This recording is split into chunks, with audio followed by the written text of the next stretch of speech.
Shalom, amadas. En esta ocasión estamos una vez más con nuestro estudio semanal que nos corresponde a la semana número 47 o a la porción número 47 de nombre Re, que significa observa. Nuestra porción semanal estaremos leyéndola. Sería desde Deuteronomio del 11 al 26 al 16-17. Y hoy estaremos leyendo lo que correspondería a nuestra primera aliyá. Pero primero que todo, vamos a leer el significado de Re. Es mucho más fuerte que Shema, oír y obedecer, porque tiene que ver con una percepción aún más profunda, una visión interior como los ojos del corazón.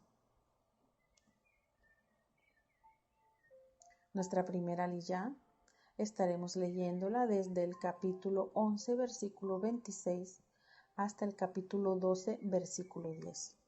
Comenzamos. Miren que pongo hoy delante de ustedes la bendición y la maldición. Bendición si obedecen los mandamientos de Yahweh, su Elohim, y que yo les ordeno hoy, y maldición si no obedecen los mandamientos de Yahweh, su Elohim, sino que se apartan de la senda que les trazo hoy y siguen a otras deidades, las cuales ustedes no han experimentado. Estamos en presencia de otro escenario de misericordia y benevolencia por parte del Todopoderoso, quien concede dos opciones para que el hombre pueda ejercer en el terreno de la voluntad. El enorme placer de la elección es una evidencia clara de que el hombre fue creado con libre albedrío. Esta es la razón por la que esta parashá empieza con la palabra Re, observa. La acción que debemos tener al observar es fijarnos en las opciones que hay para elegir y luego tomar una decisión correcta, no según el parecer distorsionado del hombre, sino según las indicaciones dadas por el Eterno. Si el hombre hubiera sido creado como una máquina, no tendría opción para elegir. Nadie está obligado a obedecer o a pecar. Somos libres para escoger el camino del pecado. Sin embargo, esa libertad no exime de la responsabilidad y las consecuencias por tomar esa elección. Podemos seguir entre la bendición y la maldición, que son las consecuencias por la obediencia y la desobediencia, respectivamente. La bendición alcanza al que obedece y la maldición afectará al que desobedece. La bendición y la maldición son dos fuerzas sobrenaturales que se contraponen en el mundo invisible. Ellas no coexisten entre sí, más bien son el efecto resultante de nuestra elección. Capítulo 26-29 nos dice: Cuando Yahweh tu Elohim te introduzca en la tierra en la cual estás a punto de entrar para poseerla, pronunciarás la bendición en el monte Garizim y la maldición en el monte Ebal. Al detenernos en el análisis de este versículo, es muy importante tener presente que después de la conquista de Canaán, el líder del pueblo tenía que seguir ejecutando una acción de carácter pedagógico, de la misma forma que Moshe lo había hecho. Debían congregarse en Siquem, entre los montes Garizim y Ebal, para la renovación del pacto entre Yahweh y ellos como su pueblo, y para esto debían conocer todas las cláusulas del pacto. Esta renovación de las palabras de la alianza incluía el establecimiento de los votos de obediencia que todo el pueblo había hecho en el monte Sinaí, afirmando cada vez, Nashe Benishma, haremos todo lo que Él nos diga, o sea, oiremos y obedeceremos. Siquem fue seleccionado como el sitio de la ceremonia para la renovación del pacto, ya que la ciudad estaba asociada con los patriarcas. Recordemos que fue en Siquem, el lugar en el que Abraham edificó el primer altar para Yahweh en la tierra prometida, según Bereshit, Génesis 12, del 6 al 7, donde Yahweh llama a Abraham. Entonces, fue en Siquem el lugar en que Jacob levantó un altar para adorar al Eterno, según Bereshit, Génesis 33, versículos 17 al 20. Jacob y Esau se reconcilian. Este lugar fue dispuesto según las instrucciones de Moshe, que la mitad de las tribus se congregarían en el monte Garizim y la otra mitad en el monte Ebal, como está en Devarim, Deuteronomios 27, 11 al 17.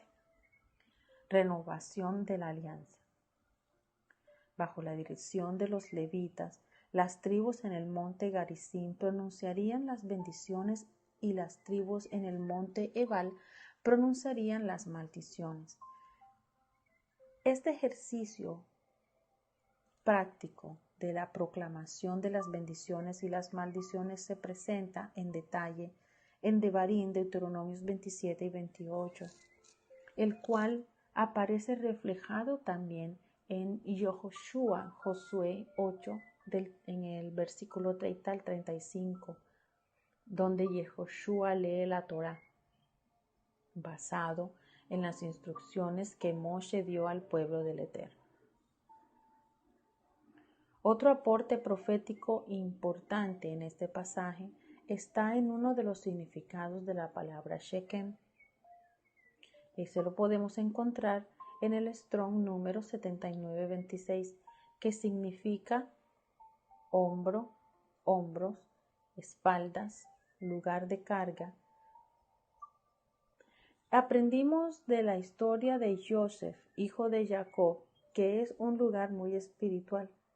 Al conectar este evento de renovación de la Torá, al ingresar a la tierra de la promesa, podemos entender la renovación que recibimos por medio de padecimientos de nuestro Mashiach Yeshua, quien cargó sobre sus hombros Siquem, lugar de carga, todos nuestros pecados, consumando la deuda total en el madero, para que al pasar cada uno de nosotros por las aguas de la conversión, o sea, lo que nosotros conocemos ya como el Tevilá, y limpiar nuestros pecados, podemos ser partícipes nuevamente de las bendiciones por guardar su preciosa alianza, su bendita Torá. En el capítulo 11, versículo 30 dice, ambos están al otro lado del Jardín, más allá del camino occidental que hay en la tierra de los Kenaanitas, que moran en el Arabaj, cerca del Gilgal, por las encinas de Moré. Como podemos constatar en este versículo, Moshe provee información detallada para la edificación del sitio en el que se ubicaría en el que se iba a ubicar el Shechem o Siquem. Este se encontraba en Canaán, al otro lado del Jordán o Jordán, al occidente, hacia donde se pone el sol. La ciudad estaba en el territorio donde vivían los cananeos, cerca de la encina de Moré. La dirección del sitio donde Shechem estaba ubicada debe ser entendida desde la perspectiva del lugar en el que estaba Moshe en el momento que habló estas palabras. La encina de Moré aparece en el antiguo pacto en el momento en que Abraham se encontraba viajando por el Canaán. Y esto lo podemos encontrar en Bereshit, Génesis 12, versículo 6. Probablemente era el mismo árbol donde Raquel enterró las imágenes de los dioses extraños que ella había traído de la casa de su padre. Lo podemos encontrar en Génesis, Bereshit 35, versículo 4. Por misericordia, el Evangelio vuelve a ponernos por delante la oportunidad de elegir entre la bendición y la maldición. Bendición, si obedecemos el llamado al arrepentimiento y la emuná en el Mashiach Yeshua y la renovación del corazón, que es el resultado de la obediencia al mandamiento. Maldición, si tenemos en poco una salvación tan grande y unas instrucciones, leyes y preceptos tan sabios. Amados, recibamos con agrado las buenas nuevas con gran gozo y no endurezcamos nuestro corazón. Escuchemos la voz del Eterno mientras se anuncia en nuestros días y mientras Él nos invita a acercarnos al trono de la gracia. Procuremos más y más afianzarnos en la elección correcta, en la vocación dada por el Eterno Padre para su gloria y para nuestra dicha. En el capítulo 12, versículo 2 y 3 dice que ustedes deben destruir todos los lugares donde las naciones que van a desposeer servían a sus deidades, sean en montes elevados o en colinas, o bajo cualquier árbol hermoso. Derriben sus altares, demuelan sus columnas, préndanles fuego a sus postes sagrados y talen las imágenes de las deidades, eliminando sus nombres de esos lugares.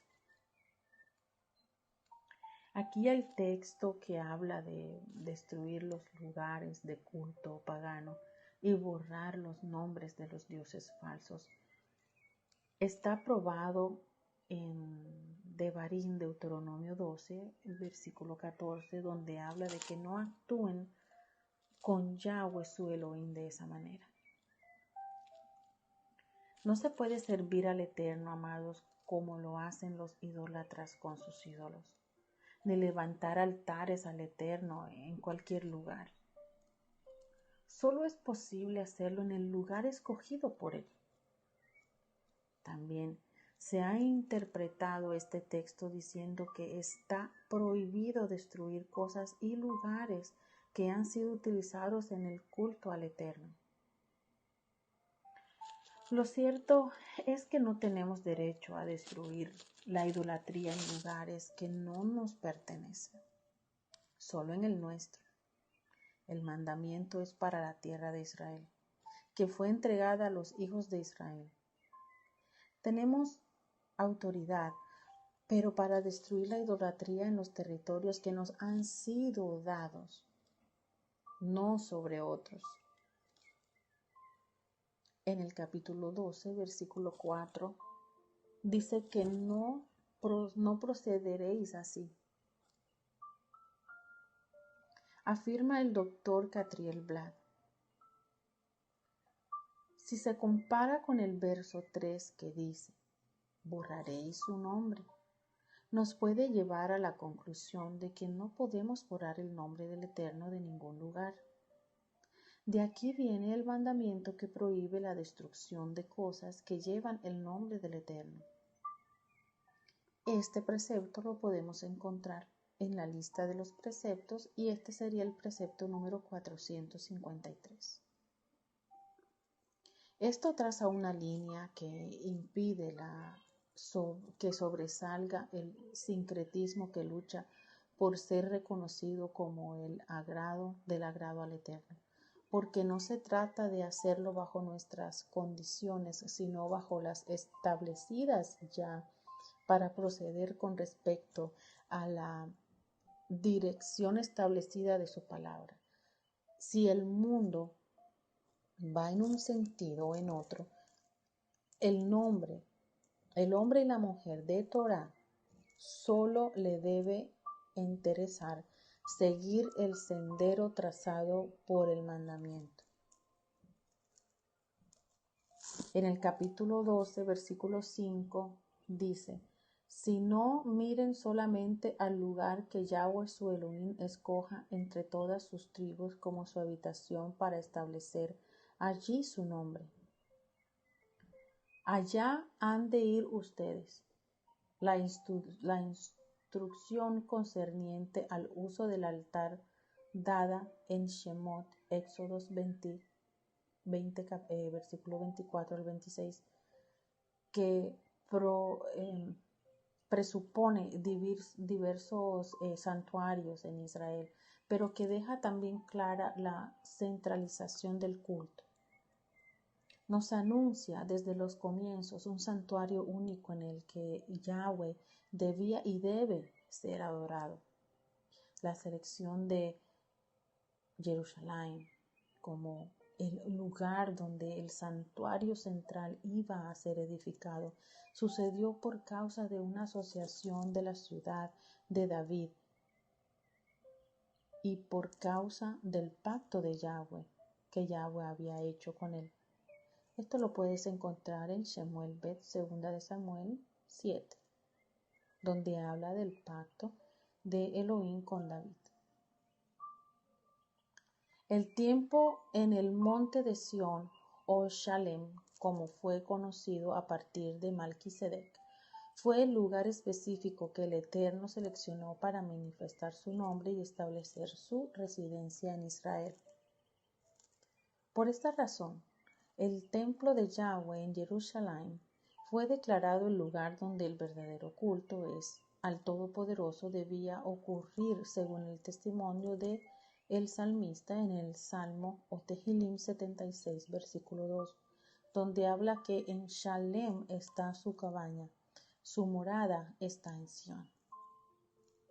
No olvidemos, hermanos, que el Mashiach Yeshua tiene el ministerio eterno de Malquisedec, tanto de rey como de sacerdote en la misma ciudad.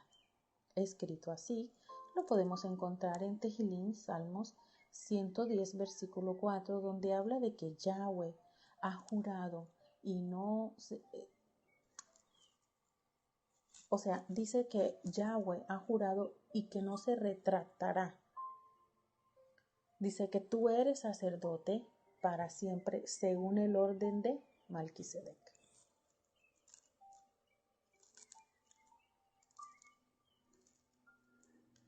Al mismo tiempo, recordemos que David fue el instrumento que el Eterno escogió para finalmente fijar el lugar del culto, por él y para él, como está escrito en Tehilim, Salmo 132, versículos 3 al 14, donde dice: porque Yahweh ha escogido a Sión, la quiso para su habitación. Este es mi lugar de reposo para siempre.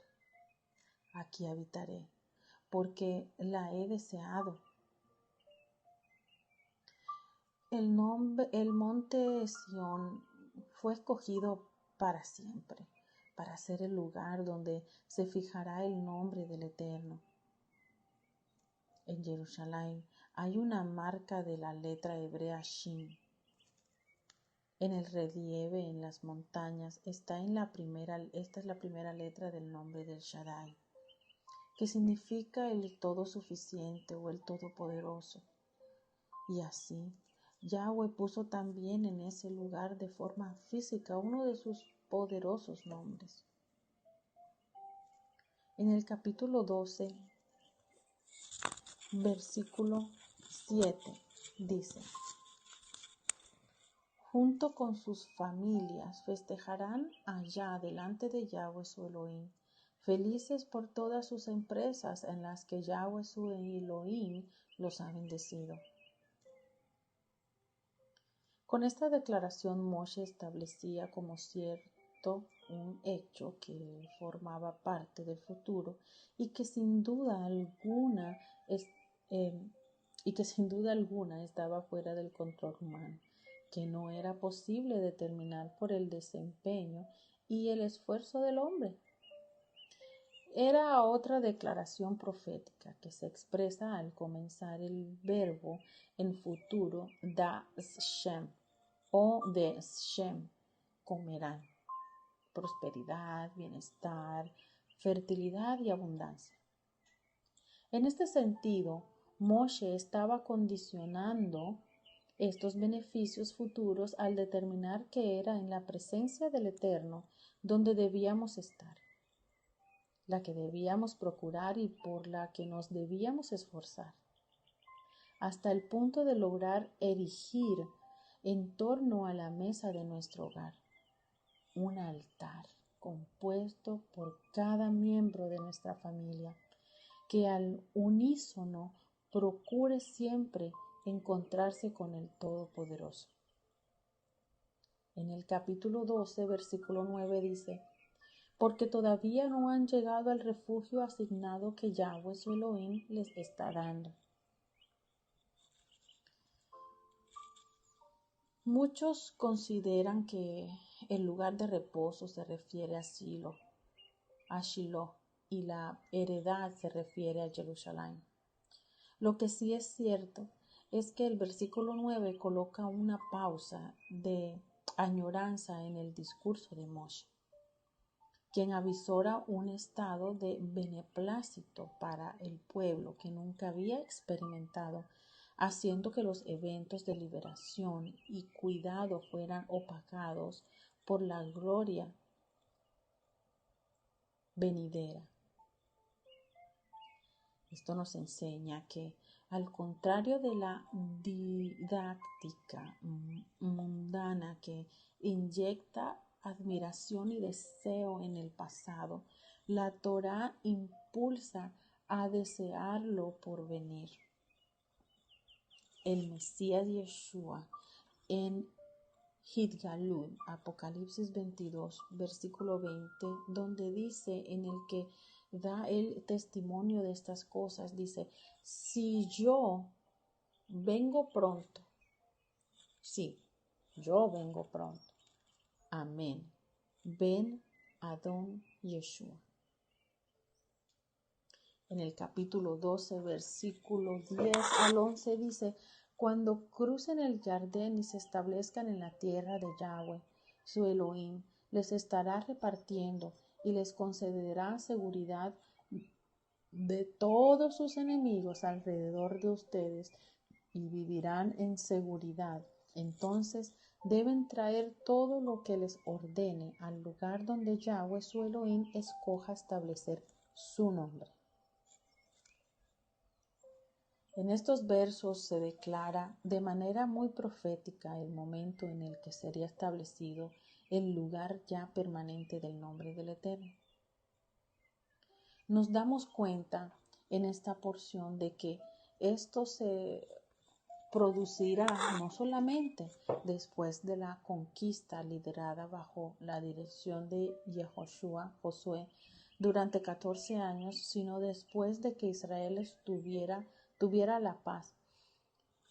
Esto no sucedió hasta el tiempo del rey David, quien conquistó y subyugó a todos los pueblos enemigos alrededor de Israel, como nos enseña en Divrei Hayamim Aleph, Primera de Crónicas 18 al 20, donde David amplía sus dominios.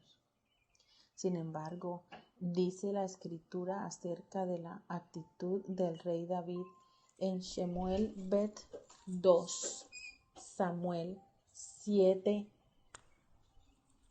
del 1 al 2, dice: después que el rey había estado viviendo en su palacio por un tiempo y Yahweh le había dado descanso de todos los enemigos que lo rodeaban, el rey dijo a Natán, el profeta: mira, yo estoy viviendo en un palacio de madera de cedro, pero el arca de Yahweh Elohim está en una tienda.